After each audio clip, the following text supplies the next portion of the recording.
welcome to We Watch Movies. I'm Ava. And I'm Jenna. And we watch movies. So this week we watched The House, which is an animated stop motion film that came onto Netflix. It's an anthology film with 3 different stories all revolving around the same house, set in 3 different eras. They're labeling it a horror comedy. I didn't get much comedy from it. A lot of Coraline vibes. I knew there was gonna be Coraline vibes going into it, and it stayed true to that. So yeah, it's kind of spooky. Really cool though. I thought it was really cool. It's the first one follows a family of humans, and they build this house, and spooky stuff happens. The second follows this mouse guy who's trying to sell said house, and spooky things happen. And then the third one is this cat lady she's not a cat lady, but she is a cat, and she's a lady. And she and she is a landlord, and she's trying to rent out apartments in the house, and then the house turns into a boat. Not much spookiness happens in that one, I would say. But anyways, yeah, we're gonna talk about it. So, Jenna, will you tell me your initial reactions? I really didn't know anything about this movie going into it. I hadn't heard a word about it, but it seemed really cool. And, I like animation. I like weird things on Netflix sometimes. And this movie was so good. Well, I thought it was good anyway. It just, I don't know, I thought it was really great, and it did a lot of cool things, and I liked the anthology story format. It worked really well for this, and just a lot happened. Yeah, I find it really weird that, like, nobody's talking about this movie. Like, it didn't even make it into the Netflix top 10 or anything, and I just felt that was kind of unusual because it's so good. I remember I was watching the first story, and I just started watching it, and I texted Jenna, this, like, animation is literally gorgeous, because it is. I love stop motion, and I know it's super time consuming, so people don't really do it all that often, but I wish they did, because, like, I don't know, it's got such a cool little vibe that goes with it, and I feel like the artists have to get really creative to make things look interesting. Like, for instance, in the first story, everything was like all the characters and all the set pieces, everything was felted, and except for their eyeballs, but like basically everything was made out of felt, and it was really cool how they got like different textures and everything from the same material. And they specifically in the first one, the house, they made it look like a doll house with their textures and everything and how they designed it, and it was just there's just a lot of there's just so much artistry that goes into animation like this. And I mean, at this point, I'm used to the computer CGI animation style, and it's a nice change of pace to see this particular style. And I thought that was really well executed. And then the stories themselves were also very interesting. I personally liked the first one the best, because I also thought it was the spookiest. As you would. The second one, I did like the third story. I would say that the second story made the least sense to me. And the third story, I just didn't find scary. So that narrows it down to the first one for me. Yeah, I liked the story that they told in the third section, but I think the first story was probably the strongest, just in that it utilized everything that it did as a whole in that story the best. Like, it had the right amount of spooky, the right amount of whimsical, and honestly, they could have released like that on its own, and it would have been like just as good. But the other parts are also really good too. That I agree. I think the second one was probably the weakest, but I'm also biased because I really just didn't like looking at the ending. Like, as great as the animation style is, I don't like messes. And I just really didn't like seeing all of those mice just destroying the house. And it was also the one part of this movie where I decided it was a good idea to eat lunch. Was not. But anyway, that's just bias. You know, the second one, I didn't understand the necessity of the musical number performed by the bugs. And like, I Okay, but that understand was like iconic. I know, I just don't know why it was there. Why not? Well, I wanted to have some story significance, okay, Jenna? Sue me. But also, I know that the old couple, like, they were basically reflections of the bugs. Like, the wife looked like the worms and the husband looked like the beetles. I get that, but I don't understand if there's any other connection other than their resemblance. Like, are they the bugs? Like, are they made up of the bugs? Are they just, like, one with the bugs? Are they mutated, evolved versions of the bugs? And then, why were they just able to take the... Just make the guy that was trying to sell the house, why are they able to just make him turn into a feral mouse at the end? I also didn't understand that. And the whole time, I wanted somebody to get rotisseried so bad. They brought up this rotisserie oven. They were like, look at it. It's this rotisserie oven. And I was like, okay, somebody's going in there. And then they did go in there at the end, but it was just a tunnel. They didn't get rotisseried. I was waiting for somebody to become a rotisserie chicken. And that didn't happen. I was like, come on, movie. You had one job. Yeah, I will say, like, I can see why different things happen in that story, but I do think it was the weakest link in terms of, like, getting to its conclusion and saying what it was saying.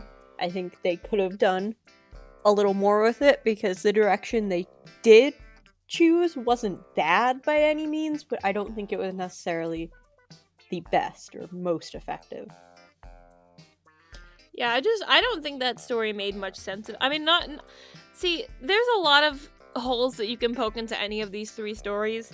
Be like, oh, why is the house able to turn into a boat all of a sudden? Or why do they turn into furniture? Like, how does that work? But this one in particular, I mean, it just didn't have like I didn't feel like there was much of a causation kind of brewing. Like they just go and they pick him up from the hospital, and then all of a sudden he's a feral mouse, and they have taken over the house and stuff. You know what I mean? And so that one I just didn't think made quite as much sense in the sense of the word that, like, in the universe, the amount of sense things make isn't very extensive. But I did think that one made the least amount of sense relatively, I guess would be the best way to put it. Yeah, I mean, these stories don't necessarily have to make sense. I mean, we are watching a stop motion animation movie, so I think already your belief or disbelief is suspended a little bit. And going into it, like, it is also marketed as kind of like surreal or like dark-ish, so you kind of know going into it that things aren't like completely normal. Like, it would be weird if it was like marketed as like a contemporary story, but it's not. So I was okay with things not making complete sense because I think that added to some of the spookiness of it and how you're watching things and all of a sudden like something's like just quite not right, and you can see how things are supposed to be right, but then the thing you're looking at just gives you kind of just that dissonance of, what am I looking at here? Why is it happening? I don't like it. Yeah, I mean, I definitely agree. There wasn't like supposed to be like none of this was supposed to be really grounded in reality.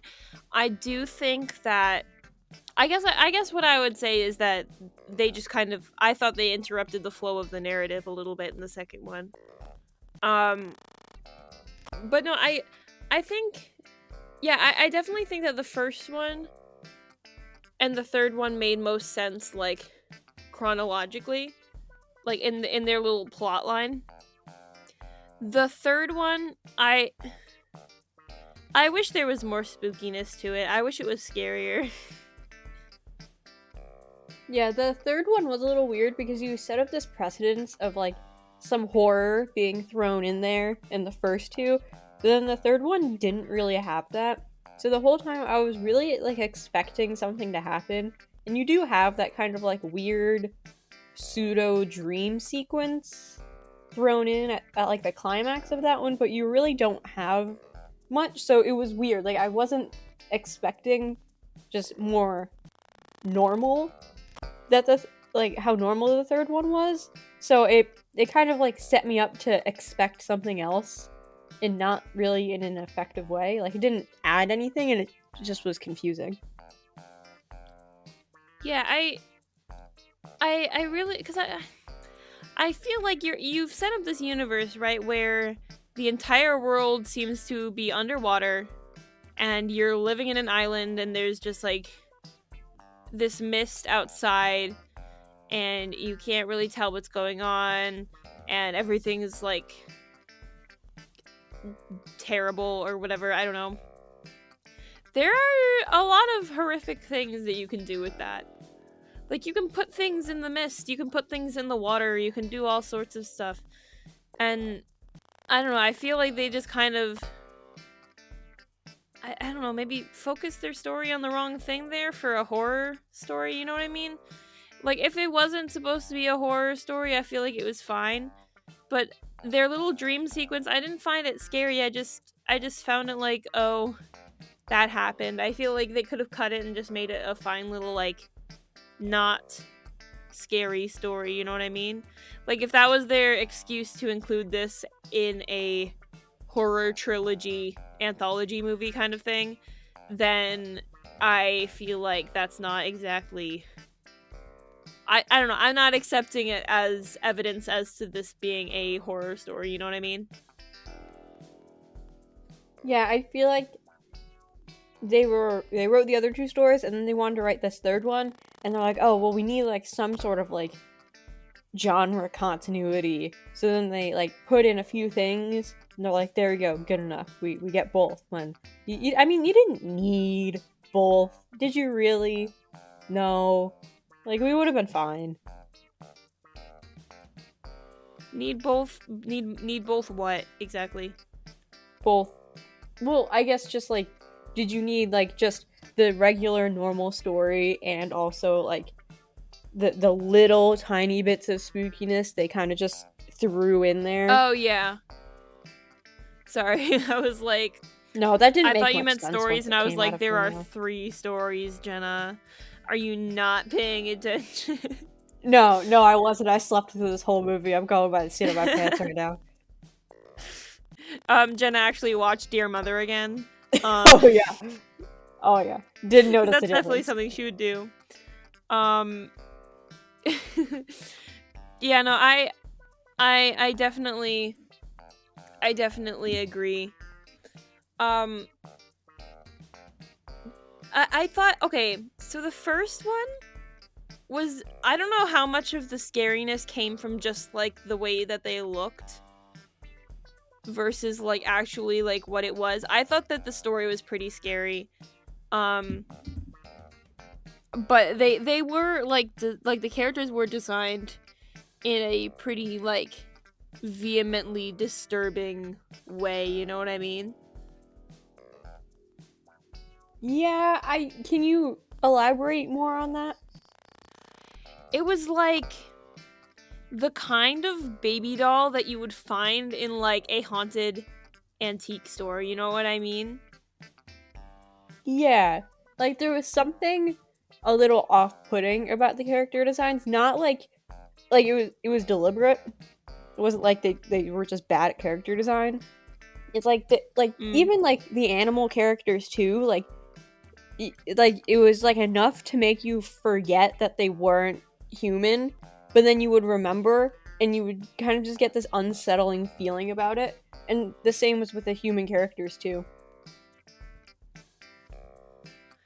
Yeah, I mean, like, I think that it was definitely like a very stylistic choice. But like the way that they had their like eyeballs in a certain way and the way that their mouths moved and things, it was just like, really freaky. It was freaky, and I was like, I remember I was watching this with my sister, and she was very icked out. Like, very icked out by the way that they designed these characters. And I don't were they supposed to be like human, or were they supposed to be dolls? Because I couldn't quite tell, because there was that little theme about the dollhouse, and they definitely made the design look like a dollhouse. But they didn't really say anything about them not being human, so I couldn't really tell, like, if they were supposed to be just human or if they were supposed to be dolls. Yeah, you see, I don't know either, and it's that ambiguity that kind of adds some of, like, a lot of the horror in this anthology, I want to say, because there's, like, so much that you don't know, and, like, both are pretty unsettling. Like, if you're watching, like, dolls, it's like, okay, well, who's playing with them and telling the story? But then it's also more unsettling if they were human characters in something that was supposed to be a real dollhouse. Because I remember there was, like, that guy who was the butler, who at one point goes, like, oh, like, I can't do this anymore, I'm just an actor, I'm not really a butler, like, he pays me to say things, and I do it, and, like, that was, yay, great. Just what you want to hear. I love all these, like, random movies and things that, like, are like, oh, I'm just an actor, this bad guy paid me to play the role of this criminal or whatever, and then I'm thinking, what actor that's trying to get a job is gonna, like, do that, though? Because, like, you can't put that on a resume. Like, if you're thinking about, like, think about Iron Man 3, right? When they have the guy that's the actor playing the Mandarin, right? He is playing this, like, international terrorist character that is widely recognizable by the world. As an actor, he's not gonna, like, be able to put that on his, like, resume. He can't be like, hey, hire me for your movie. What acting experience? Oh, I played a terrorist. You know what I mean? And so this guy isn't gonna be like, oh, I played a butler for a while in a house where this guy told me what to say. Like, could you use that as actual acting credits? I don't think you can.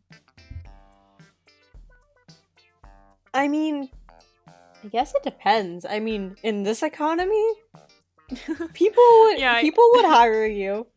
Let's be honest. I guess you'd get TikTok famous, and people would want to see you in things. Yeah, I guess if you're desperate enough to, as an actor, you might work for a criminal who needs something like that. I guess so. Yeah, I guess it could be a thing that could happen. I'm sorry, I digressed so much at that point that I forgot what we were just talking about. Oh, we were talking about character design, right? Mm-hmm. Okay, so the mice, I thought what was interesting about them is if you think about, like, all our anthropomorphic, like, mouse characters, like, if you're thinking, like, Mickey Mouse, or, like, even if you're thinking rats, like Remy the Rat or whatever, like, all of these, like, cutesy little rodent characters and everything, they all have human eyes to a degree. Like, obviously, our eyes don't look like Mickey Mouse eyes, but, you know, the general, like, iris, whites of our eye. What is the white of your eye called? Please tell me. This is bad. I have a midterm that has a section about the biology of an eye next week. I will Google it. Keep talking. Anyways, they have the whites of the eyes, the iris, the pupil, mostly the whites of the eye and the pupil. But this one they went with, like, a realistic mouse eye or realistic rat eye. I couldn't really tell if he was a mouse or a rat. Actually, it's the sclera. The sclera. Thank you. Yeah. So that was also unsettling, and I don't know. It's well, I guess it's because they're taking a more realistic approach to the rodent and then personifying it, which would be unsettling for anybody if you saw a real mouse behave like a person. So it might be kind of that like uncanny valley-ish kind of situation that was giving us a bit of like unease. Isn't there a word for that? Well, I guess unease is a good word. But yeah, I feel like that's probably what was most unsettling about that character, and I guess the cat. I didn't mind the cat. I wasn't perturbed by literally. I wasn't skeeved out by like anything in the third one. I thought the cats were really pretty, but yeah, no, the mouse. I thought he was like cool, but also it's kind of uncanny valley with how they did him, particularly in the eyes. Yeah. And I think, too, this is probably a misuse of the term cognitive dissonance, but that's what I'm going to use. I think there's a little bit of that going on here because you see these characters that aren't quite human, but they're going through things, kind of, but also more so acting in a human way that members of the audience could relate to in some capacity. So then you kind of get that effect of, I'm not looking at something human, but I still recognize these experiences and these actions, and that's a little uncomfy for me. Yeah, I mean it's a weird. They're all weird stories to have animals in. And I thought it was weird from the beginning that they had one with humans and then two with animals. So I was like, what kind of universe is this where like the intelligent life that fits in this house changes like within time periods like that? Because also those have got to be some pretty big mice and pretty big cats, but like especially the mice, you know what I mean? And so it made a lot of sense for the humans to be behaving like humans and to be going through these like human issues, but then like you never really think about a mouse going through like real estate issues. And I guess same thing for the cat, like that was kind of a real estate issue too. But like if you think about other animal characters, right? Like if I'm going to go back to Remy the rat. His problems, I mean, they are like some of his like more abstract problems, like I guess belonging and fitting in with your family, those are human problems. But like his conflicts and everything, like the external conflicts are like he is small and he is considered vermin, but he wants to cook in a restaurant. That's kind of really a or a rat problem, you know? Like we're not tiny rodents that are considered vermin. If we wanted to cook, we could, you know? So like usually when they have animals in stories, they have animal problems. So it's kind of more rare that we see a large mouse using a cell phone and calling the effing bank and selling a house and putting out canapes and things. Like that's not like we don't usually get real estate from the point of view of a mouse, you know? Especially real estate from the point of view of a mouse who is, for all intents and purposes, in human real estate, not mouse real estate. Like these aren't like mouse. Are they holes? Are they dens? Burrows? Like I'm just thinking of Tom and Jerry and how there's like a perfect little half circle in the wall. I think it's holes. Mouse holes. Mouse holes. Mouse hole seems right.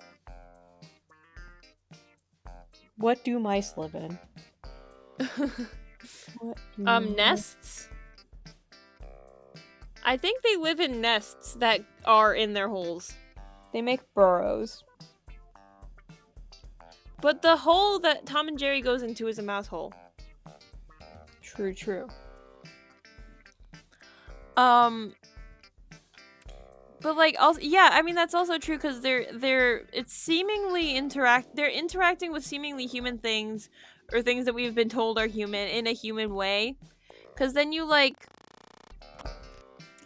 I don't know, it's weird because I just also watched Sing 2 and that's all animals, which there are a whole lot of like I don't know, ecological questions.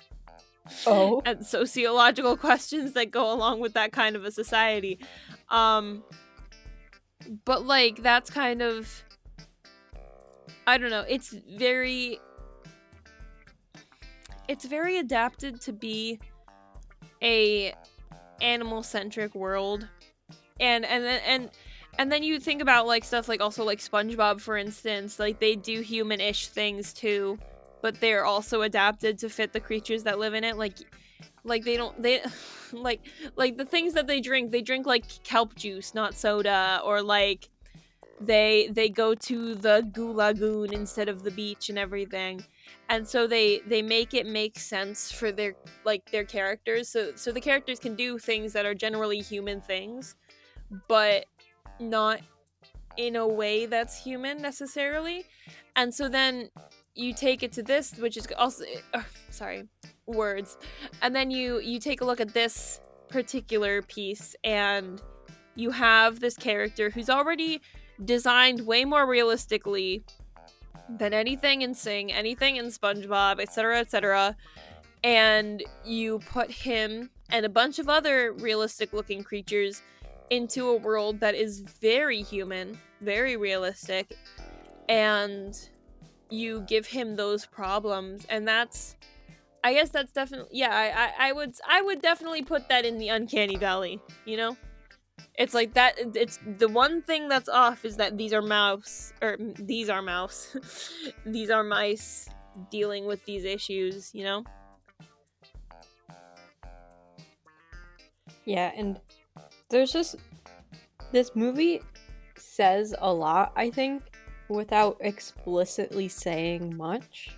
Like, it leaves a lot to viewer interpretation, and it really depends on how closely you want to look at this movie, especially when there's so much on the surface that's like distracting, or maybe makes you not want to think about this movie very closely in some ways, like the uncanny valley and the character design. So there are layers. There are floors to this house, many floors, and there's a basement, and there's an attic, and there are different ways you can travel through it. But then again, it's all the same house, and this metaphor got away from me.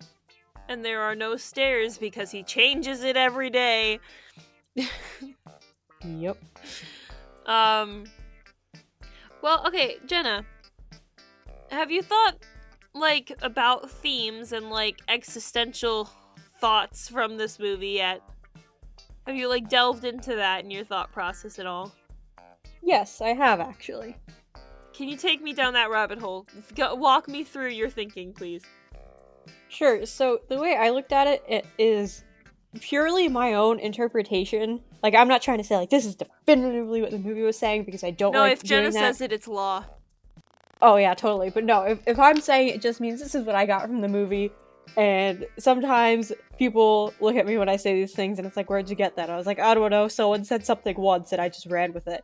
But anyway, this movie, if anything, like, the main through line in this movie is the titular house. It shows up in all three stories, and for me, the first story, well, all of the stories for me dealt with different definitions of home and how we interact with that idea. And the first story for me dealt with the idea of like living in a home that is not quite home anymore. Either like you've grown out of it, or there are people there who make it not home anymore, and you have to leave before something bad happens. And I'm being broad with how I say that because I feel like that's an idea for a lot of people can change, like the idea of like having to leave home to grow or to escape something. So that was what I got from the first one. The second one, I guess, again, in terms of the idea of home, was again more of like when home isn't a home, and how you can have something but then you ruin it by like the people you let in. Almost, I'm not doing a good job of explaining it.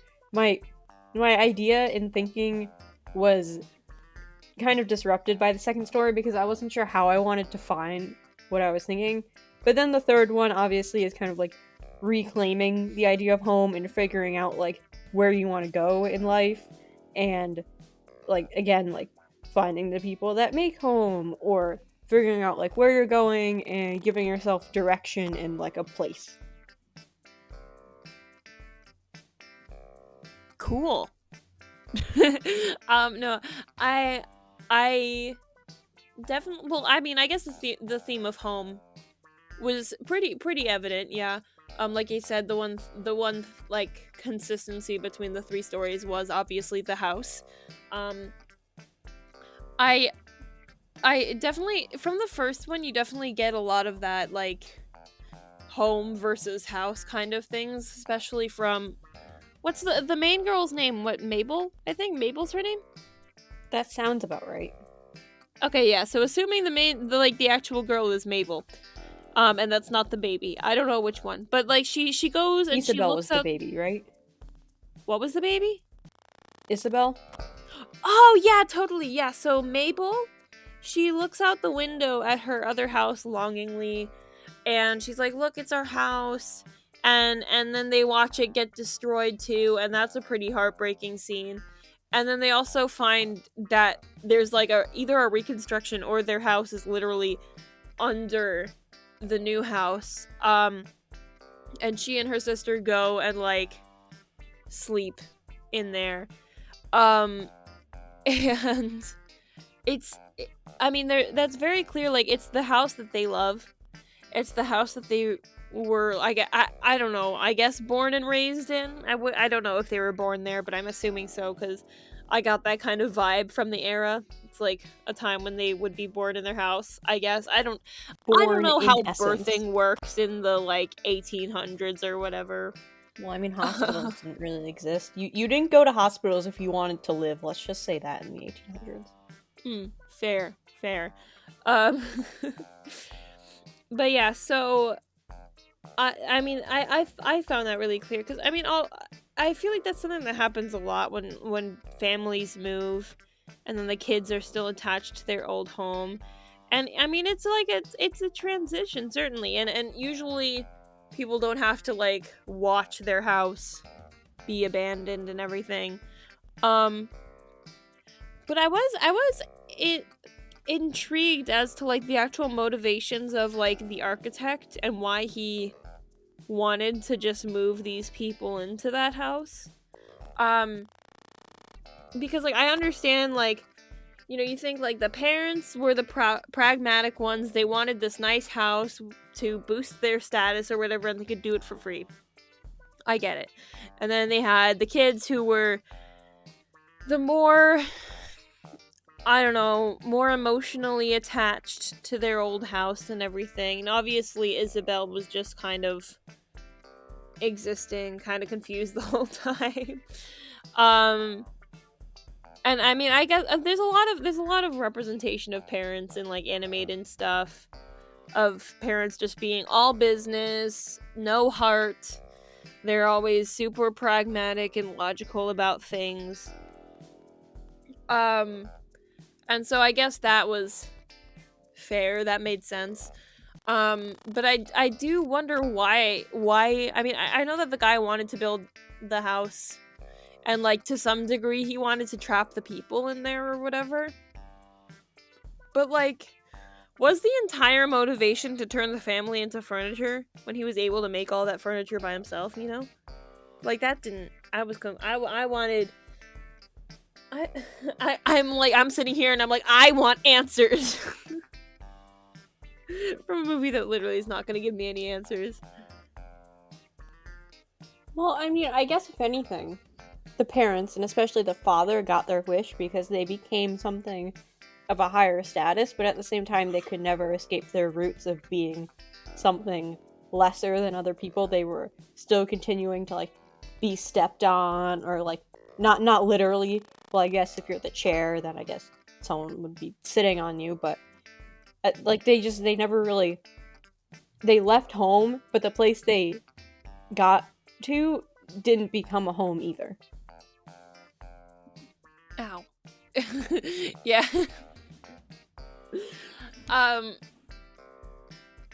yeah, I mean, I don't know, like, this house wasn't really a home for like anybody, except for, I guess, Rosa in the third one. I guess it was like her home. Like, I feel like she was the only one who loved the house, and the house was only like kind to her, you know what I mean?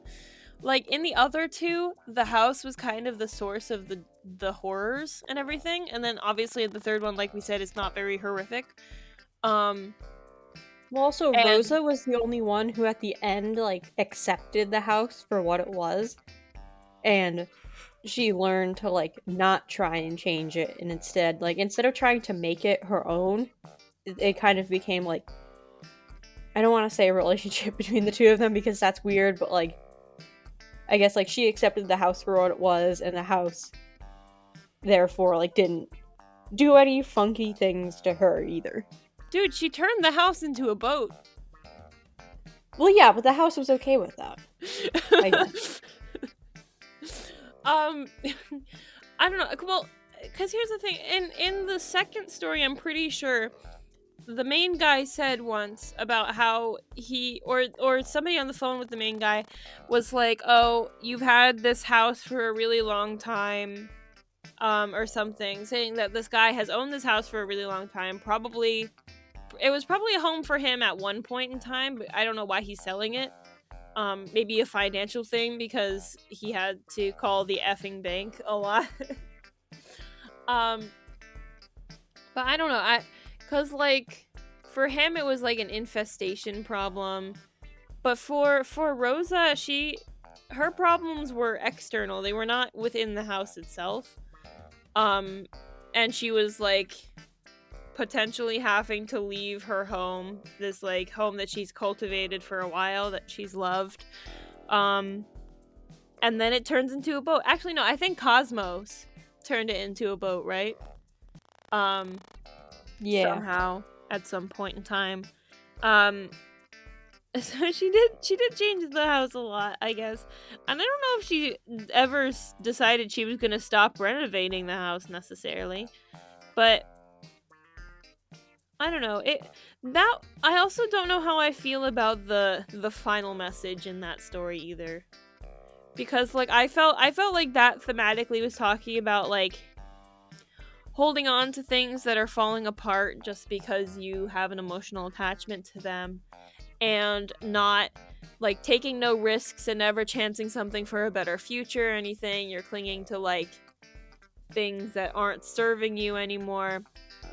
And I really thought it was going to end with her leaving the house behind, but she ended up just bringing all of her baggage on with her to the next rodeo, I guess.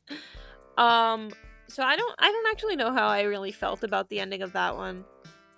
Well, at that point, she wasn't tied down anymore, and she was able to move on into a brighter future and like go off into the sunset on the horizon. And she had like her family, I guess, quote unquote, found family with her, and like she didn't push them away in the process of leaving either.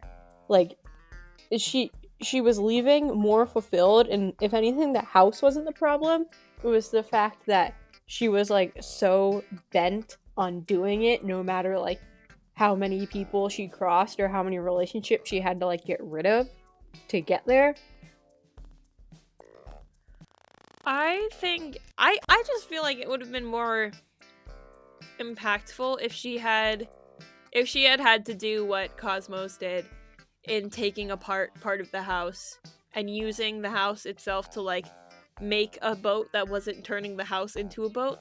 Because kind of like, you know, taking the baggage that you have or whatever and using it as a tool, I guess, to move on with your life, rather than just accepting your baggage and continuing to carry it along. Like, I guess I don't know if that's the best phrasing, because like people always carry their baggage with them.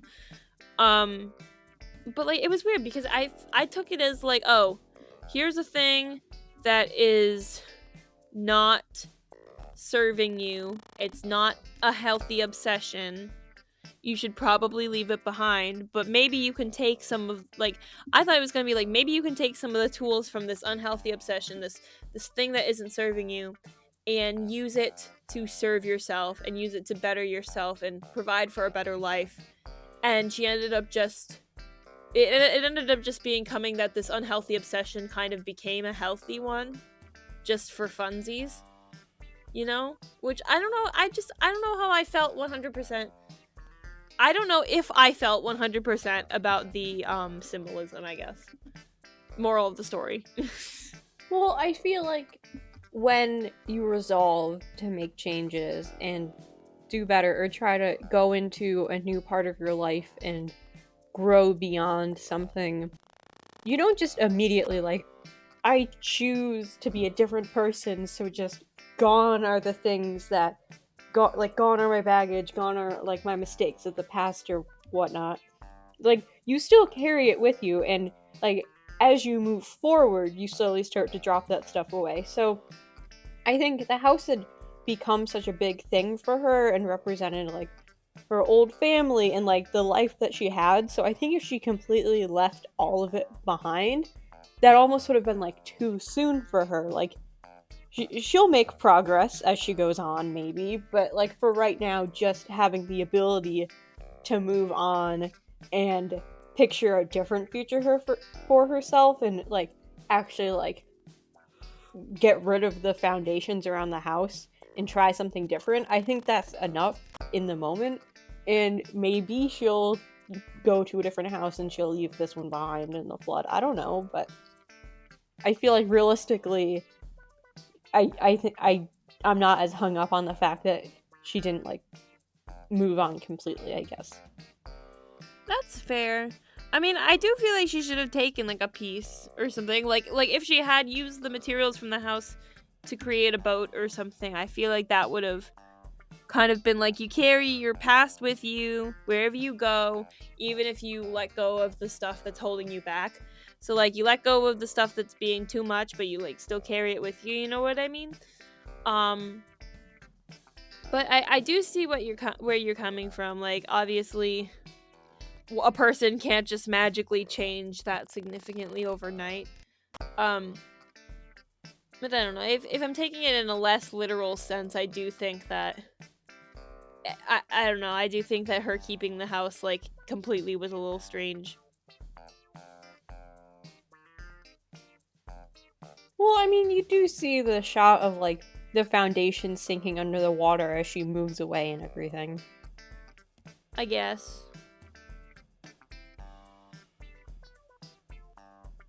I don't know, we can agree to disagree. Yeah.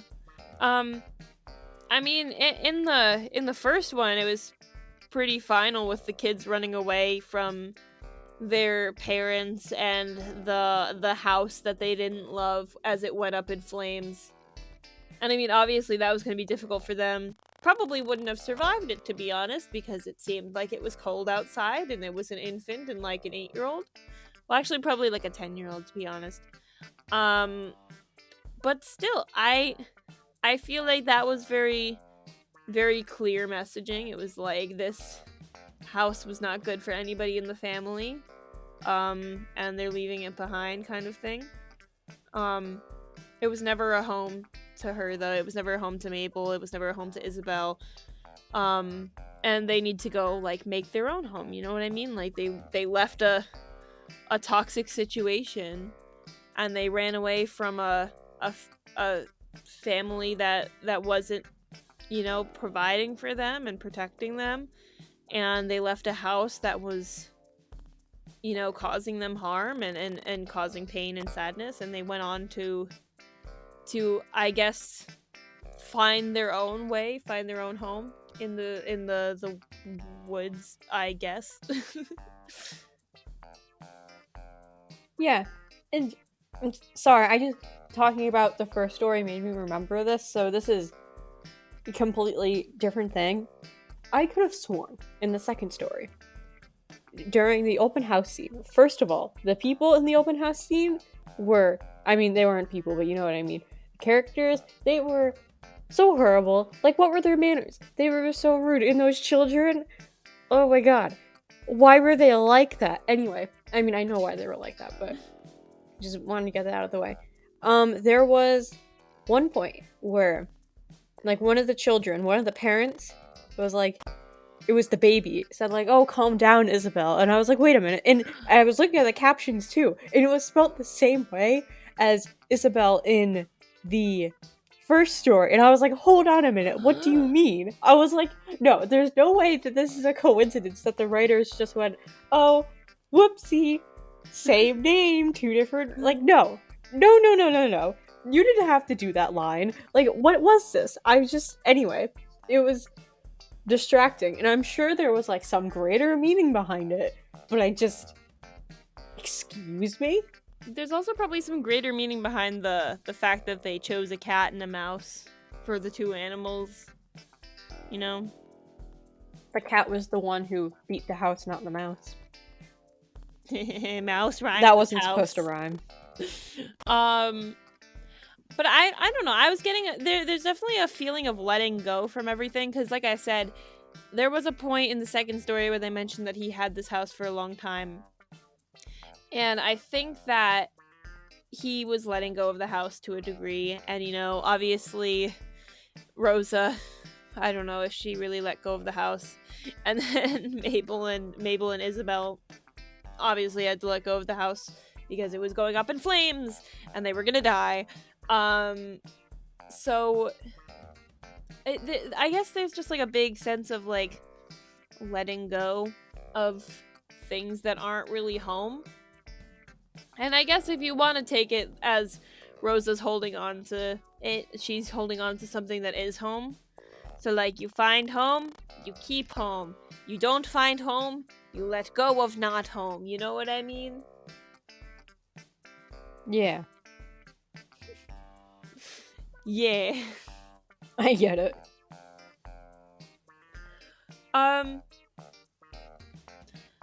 So, Jenna, Ava? tell me about the soundtrack.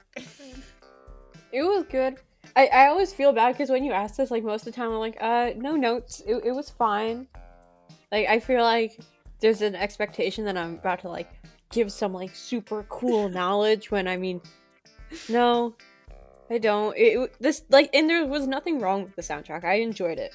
But I don't have anything, like, super enlightening to add, you know? Like, it was good. It served the purpose of the movie. Not much else. Well, there was a banger in the second one. Well, obviously, we already discussed that. The banger of the insect song. I hope that was submitted to the Oscars for award nominations. Let's be honest here. Let's be honest. Okay, this movie, I don't necessarily think it was, like, Oscar-worthy, but maybe Oscar nom-worthy? Would this be a candidate for, what is it, visual effects? Like, do they ever put animated movies for visual effects? I can't remember them doing so, generally just because animation has its own just category. Yeah, well, so does live action. True. Like, I mean, they should. But I guess there would be a gray area between, like, animation itself, but then also visual effects, too.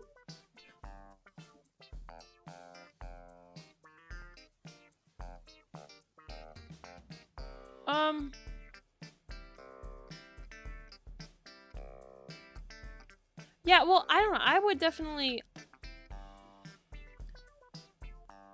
I don't know. Okay. Well, actually, no. This article is from 2011, so I don't know. But there's a, I guess theoretically animated movies could be submitted for VFX.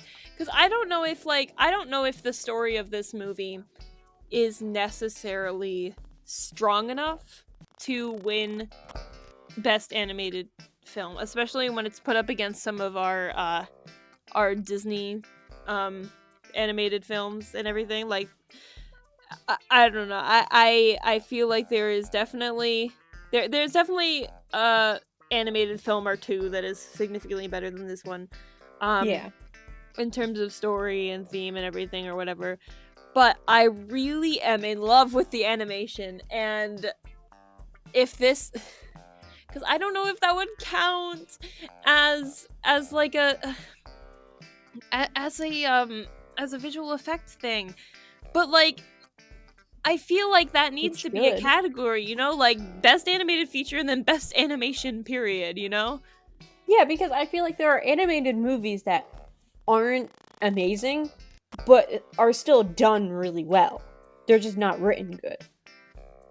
You Like know? there are things with such distinct styles that need to be recognized, and they are not. Like, this is so pretty. I cannot tell you how pretty this movie is. It is so pretty, and it is such a distinct style, and there is so much artistry that went into this, and I am absolutely in love with the aesthetic of it all. And if that could garner visual effects nominations and wins and stuff, I would be very pleased. Yeah, I mean, I would like to see this movie get some recognition because I think it's strong enough to win in the current categories we have right now. Probably not, but I do think it deserves a nomination, in my humble opinion, as a amateur film critic on YouTube and Spotify and other platforms where you can listen to our podcast. But in the description I below. yes, but because part of that's just because it is a pretty good movie. While it's not amazing in every respect, I still think there's a lot here, and it's an interesting experience that I think warrants a lot of deep thought and discussion, as shown in this podcast episode.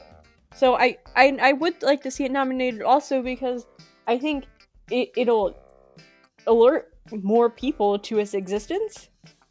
Like, I wouldn't be surprised if the people doing award nominations don't know about this movie's existence, because I feel like most people don't, which is kind of unfair to this movie because it is rather good and people should know about it and watch it. It's on Netflix. It's right there. Watch it, please. Yeah, it doesn't even like have like a profile on Google, which is so weird, and it's like not. Can we even make one? How do you make one?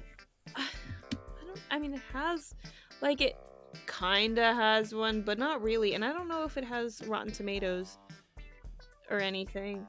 And like, it's weird. I don't know why nobody has talked about this movie at all. Like, I'm sorry. It does have a Wikipedia page now. What? It does have a Wikipedia page. Ooh, it does? Yeah. I think it's new. Oh yeah, it's a 94 on Rotten Tomatoes right now. Deserved. I don't know. I would love if it got like some sort of nomination. That would be really cool. Especially because I want there to be more recognition for stop motion films and everything. Because I want more people to do them. I want more people to be like, it's worth the effort, it's worth the time, you know? Because, like, I don't know, like, Coraline is so good, and this is so good, and I remember, what was it, like, Frankenweenie? That was so good, and all this stuff. Isn't Nightmare Before Christmas stop motion too? That's really good. Yes. Like, come on, y'all. We need more. It can't just be Tim Burton. And Leica Studios. That's true. Because Leica, I think, was the one who did, like, Coraline, and they did... Oh, this is a dog. Wait a minute. Oh. Where's the studio? They did, like, Kubo and the Two Strings. I think they did, yeah. And Missing Link, which got nominated a few years ago, I think. Okay, well, I do think that everybody should watch this movie, give it a little chance. Unless you really don't like horror at all, then just skip to the third one, I guess. But it is very pretty. It is definitely worth a watch. And I highly recommend it.